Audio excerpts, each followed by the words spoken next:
ఓం మహాగణాధిపతయే నమః. ఓం గురుభ్యో నమః. ఓం శ్రీమాత్రే నమః. పరమేశ్వర స్వరూపమైనటువంటి జ్యోతిష, వాస్తు మరియు ఇతర అనేకమైనటువంటి శాస్త్రములను మనకు అందించినటువంటి మహర్షులకి నమస్కారం. హయగ్రీవ హయగ్రీవ హయగ్రీవేతి యో వదేత్ తస్య నిస్సరతే వాణి జహ్నుకన్యా ప్రవాహవత్. అరుణాం కరుణాతరంగితాక్షీం ధృతపాశాంకుశపుష్పబాణచాపాం అనిమాదిభిరావృతాం మయూకైః అహమిత్యేవ విభావయే భవానీం. శ్రీమాత్రే నమః. ప్రేక్షకులందరికీ కూడా ఆ యొక్క లలిత అమ్మవారి యొక్క అనుగ్రహం పరిపూర్ణంగా కలగాలని మనస్ఫూర్తిగా కోరుకుంటూ మనం ఈరోజు చెప్పుకోపోయేటువంటి టాపిక్ ఏమిటి అంటే, చూడండి, రకరకాల ఉద్యోగాలు చేస్తూ ఉంటారు. అయితే ఆ రకరకాల ఉద్యోగాలు చేసేటువంటి క్రమంలో సడన్గా ఆ ఉద్యోగం ఏదైనా డిస్టర్బ్ అయితే వాళ్ళ గనక ఎక్స్ట్రా ఇన్కమ్ ఏదైనా సైడ్ ఇన్కమ్ లేదనుకోండి, చాలా ఇబ్బంది పడిపోతూ ఉంటారు. కొన్ని ఇళ్లల్లో పాపం భార్యాభర్త ఇద్దరూ కనుక చేస్తున్నట్లయితే పర్వాలేదు, ఉద్యోగం కానీ ఏదైనా వ్యాపారం కానీ. అలా కాకుండా ఒక్కరే కనుక చేస్తున్నప్పుడు ఏదైనా ఉద్యోగం వాళ్ళకి ఇంకొక ఇన్కమ్ కనుక లేనట్లయితే సడన్గా ఉద్యోగం పోతే ఇబ్బంది పడతారు. కాబట్టి ప్రతి వ్యక్తికి కూడా ఏదో ఒక సైడ్ ఇన్కమ్ ఉండాలి. ఒక ప్రాపర్టీ కొని లేకపోతే దాని మీద రెంట్స్ రావడం కానీ, లేకపోతే ఇంకోటి ఏదైనా సైడ్ బిజినెస్ చేయడం కానీ, ఎవరి దగ్గర ఇన్వెస్ట్మెంట్ చేసి ఆ రకంగా కొంత డబ్బులు వస్తే బాగుండు అనేటువంటిది ప్రతి ఒక్కరికి ఉంటుంది. ఎందుకు అంటే అప్పుడు సెక్యూర్డ్గా ఉంటాడు మనిషి. చేసేటువంటి జాబ్ ఏమైనా డిస్టర్బ్ అయినా కూడా చాలా సెక్యూర్డ్గా ఉంటాడు. మరి ప్రతి ఒక్కరికి ఆ కోరిక ఉంటుంది, కానీ అందరికీ అది సాధ్యపడుతుందా? అది సాధ్యపడేలా చేసుకోవాలంటే జ్యోతిష్శాస్త్రంలో నిజంగానే అలాంటి ఫార్ములా ఏదైనా ఉందా అంటే ఖచ్చితంగా ఉందని చెప్తున్నాను నేను. ఎందుకంటే దీన్నే ఫ్రీ వీల్ అంటారు. మనము ఈరోజు చెప్పుకోబోయేటువంటి టాపిక్కి పర్టికులర్గా ఏంటంటే YGM 369 ఫార్ములా అన్నమాట. ఆ ఫార్ములా బేస్గానే నేను మీకు ఇప్పుడు చెప్తాను. ప్రతి రాశి వారికి, అంటే మేషం నుంచి మీన లగ్నం కానివ్వండి, రాశి కానివ్వండి, నేను చెప్పేటువంటి ఈ ఫార్ములా కనుక పాటించగలిగితే 100% అందులో ఎటువంటి సందేహం లేదు. గుర్తుపెట్టుకోండి, 100% మీరు జాబ్ కాకుండా ఇంకొక ఎక్స్ట్రా ఇన్కమ్ సంపాదించుకోవడానికి మీరు చేసేటువంటి ప్రయత్నం ఏదైతే ఉంటుందో, మీ డిజైర్ ఏదైతే ఉంటుందో ఖచ్చితంగా నెరవేరుతుంది. అందులో ఎటువంటి సందేహం లేదు. ఒక్కొక్క రాశి గురించి మనం చెప్పుకుందాం. కుంభలగ్నము, కుంభరాశి. కుంభం వారికి ఉన్నటువంటి ప్రత్యేకత ఏమిటి అంటే, కుంభంలో ఉన్న నక్షత్రాలు కనుక గమనిస్తే మనకి ప్రత్యేకత అర్థమవుతుంది. అదేమిటి? ధనిష్ట 3-4 పాదాలు ఉంటాయి కుంభరాశిలో. శతభిష నక్షత్రం ఉంటుంది. అదేవిధంగా పూర్వభాద్ర నక్షత్రం 1, 2, 3 పాదాలు ఉంటాయి. 4వ పాదం మీన రాశిలో ఉంటుంది. ఈ యొక్క కుంభ లగ్నము ఆరు కుంభరాశి గుర్తుపెట్టుకోండి. లగ్నం తెలిస్తే లగ్నం నుంచే చూసుకోండి. లగ్నం తెలియని వారు రాశి నుంచి ఇప్పుడు నేను చెప్పేటువంటి ఫలితాలు సేమ్, అంటే ఈ ప్రక్రియ చేసుకోవచ్చు. కుంభలగ్నానికి ఉన్న గొప్పతనం ఏంటంటే, వాళ్ళు చేసే పని నిశ్శబ్దంగా చేసుకుంటూ వెళ్ళిపోతుంటారు. ఇంకోటి, బయటికి ఎక్స్పోజ్ అవ్వడం ఎక్కువగా ఇష్టం ఉండదు కుంభం వారికి. అలాగే బిజినెస్ థాట్స్ ఎక్కువగా ఉంటాయి కుంభం వారికి. న్యాచురల్ 11th లార్డ్ కదా, న్యాచురల్ 11th లగ్నం కాబట్టి బిజినెస్ థాట్స్ ఎక్కువగా ఉంటాయి. ఒక పనిని సక్సెస్ చేయాలంటే ఏం చేయాలంటే తెలివితేటలు బ్రహ్మాండంగా ఉంటాయి మీకు. అయితే దేనికైనా కానీ మనకి ఎన్ని తెలివితేటలు ఉన్నా, గ్రహం యొక్క అనుగ్రహము, భగవంతుడి యొక్క అనుగ్రహము, ఎక్కడ ఏ పరిహారం చేసుకోవడం ద్వారా మీకు ఓపెన్ అవుతుంది, లక్ ఓపెన్ అవుతుంది అనే విషయం తెలియనంతసేపు మనం అక్కడెక్కడే తిరుగుతూ ఉంటాం. మనకంటే చాలా తక్కువ తెలివితేటలు ఉన్న వాళ్ళు కూడా గొప్ప స్టేజ్కి వెళ్ళిపోతుంటే మనం ఏమిటి నాకు ఇలా జరుగుతుంది అనిపిస్తూ ఉంటుంది. ఇప్పుడు మీరు కుంభం వారు చేయవలసిన పరిహారం చెప్తాను. మీ ఎక్స్ట్రా ఇన్కమ్ యాక్టివేట్ అవ్వడం కోసము, లేదా ఆల్రెడీ ఎక్స్ట్రా ఇన్కమ్ కోసం ట్రై చేస్తున్నానండి, ఏదో అలా నడుస్తుంది అంటూ ఉంటారు. అలాంటి వారికి ఈ యొక్క ప్రక్రియ చక్కగా పనిచేస్తుంది. ఏమిటది అంటే, మీరు ముఖ్యంగా ఎవరికైనా కానీ వారి యొక్క వృత్తే వారిని నిలబెడుతుంది. సో మీరు ఏం చేస్తారంటే, మీ వృత్తికారకుడైనటువంటి కుజుడు ఎవరైతే ఉన్నారో, సర్వసాధారణంగా ఏమవుతుందంటే కుంభలగ్నంలో జన్మించిన వారు మీరు గమనించండి, వృత్తిని నిలబెట్టుకునేటువంటి పని చాలా కష్టదాయకంగా ఉంటూ ఉంటుంది. ఒక వృత్తిని సంపాదించాలన్నా కుంభలగ్నంలో వారికి కొంచెం కష్టదాయకంగా ఉంటూ ఉంటుంది. వృత్తిలో నిలబడాలన్నా కొంచెం స్ట్రెస్ఫుల్గా వెళ్తూ ఉంటుంది. బికాజ్ ఆఫ్ ఈ లగ్నానికి పాప అవుతాడు కుజుడు. అన్ని లగ్నాలకి పాప అవ్వడు, కానీ ఈ లగ్నానికి స్పెసిఫిక్గా పాప అవుతాడు. పాప అవడం వల్ల స్ట్రెస్ ఎక్కువగా ఉంటూ ఉంటుంది. సో కుజుడిని తీసుకోండి. అదేవిధంగా మీరు రవిగ్రహం, సూర్యభగవానుడు, కుజుడు, రవి ఈ 2 గ్రహాల దగ్గర మీకు దగ్గరలో ఆలయంలో నవగ్రహాల్లో ఆ గ్రహాల దగ్గర దీపారాధన చేయండి.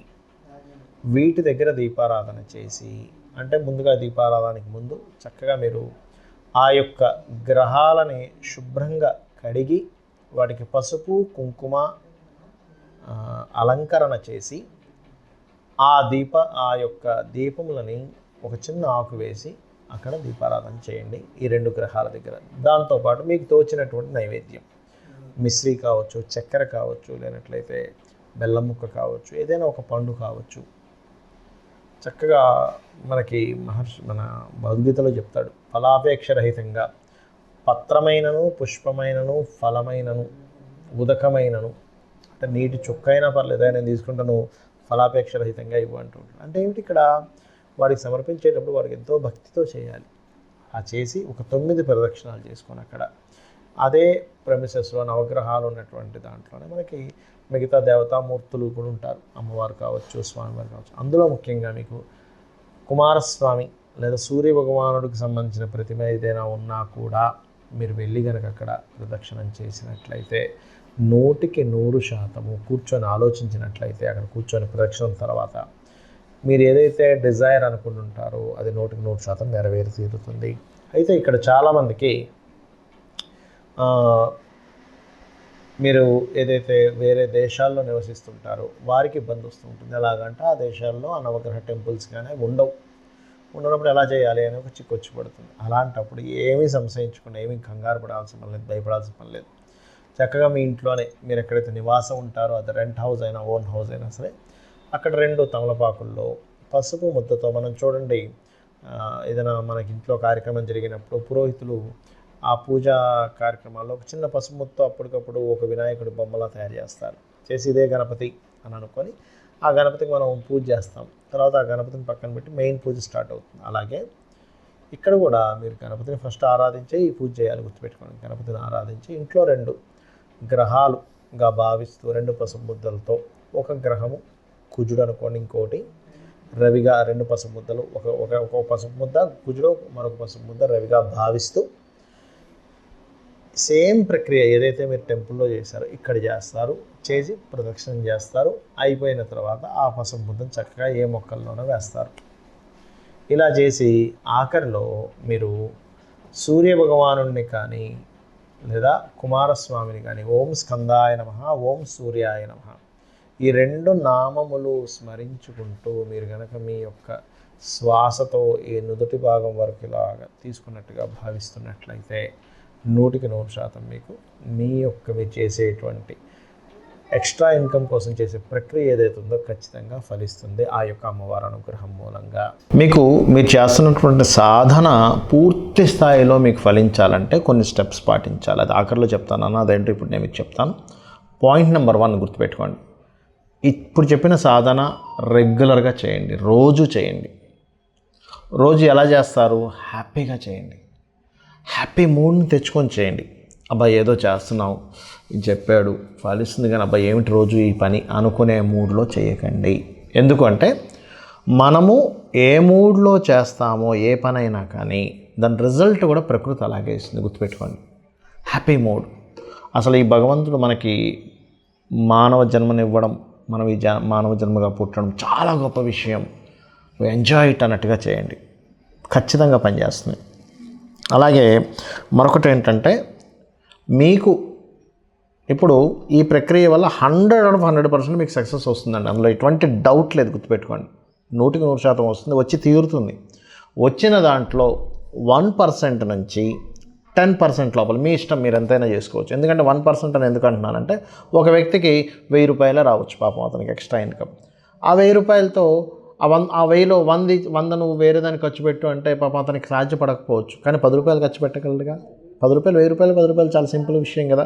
ఆ 1% నుంచి 10% లోపల ఎంతో కొంత 1 నుంచి 10% గుర్తుపెట్టుకోండి, పక్కన పెట్టేసేయండి. డబ్బులు పెట్టేసి ఏం చేస్తారంటే, ఈ యొక్క విశ్వంలో చాలా గుప్తమైనటువంటి విషయము, చాలా సీక్రెట్ ఏంటి చెప్పమంటారా? ఆ డబ్బుల్ని తీసుకొని మీరు మొక్కలు నాటడానికి, మొక్కల కోసం మీరు వినియోగించండి. ఇక్కడ మీరు చాలామందికి సందేహం కలుగుతుంది, ఏమంటే నేను ఎక్కడ నాటుతాను సార్, నాకు అసలు ఎక్కడ భూమి లేదు, ఏమీ లేదు, నేను ఎలా చేస్తాను అనుకోవచ్చు. చిన్న చిన్న మొక్కలు ఉంటాయి తొట్టిలో పెంచేవి, అది మీరు సంపాదించుకొని ఇంట్లో పెట్టండి. మీ ఇంట్లో ఫుల్ అయిపోయింది, మీ చుట్టాలు ఉంటారు కదా, మీ ఫ్రెండ్స్ చుట్టాలు తయారు చేస్తూ ఉండండి, వాళ్ళకి ఇస్తూ ఉండండి. అది కూడా కంప్లీట్ అయిపోయింది, మీ చుట్టాలు మీ ఫ్రెండ్స్ సర్కిల్ కూడా మొత్తం కంప్లీట్ అయిపోయింది. అప్పుడు ఏం చేయండి అంటే, మీకు డబ్బులు వస్తూ ఉంటే అది పెద్ద విషయం కాదు. ఎందుకంటే ఇంత మీరు చేస్తున్నారంటే మీకు కొన్ని అంటే ఎంత ప్లేస్ కొనుక్కునే డబ్బులు ప్రకృతి ఇస్తుందంటే, ఎందుకంటే మీరు ఏం చేస్తున్నారు, ఫస్ట్ మీరు ఏం చేస్తున్నారు బాగా అబ్జర్వ్ చేయండి.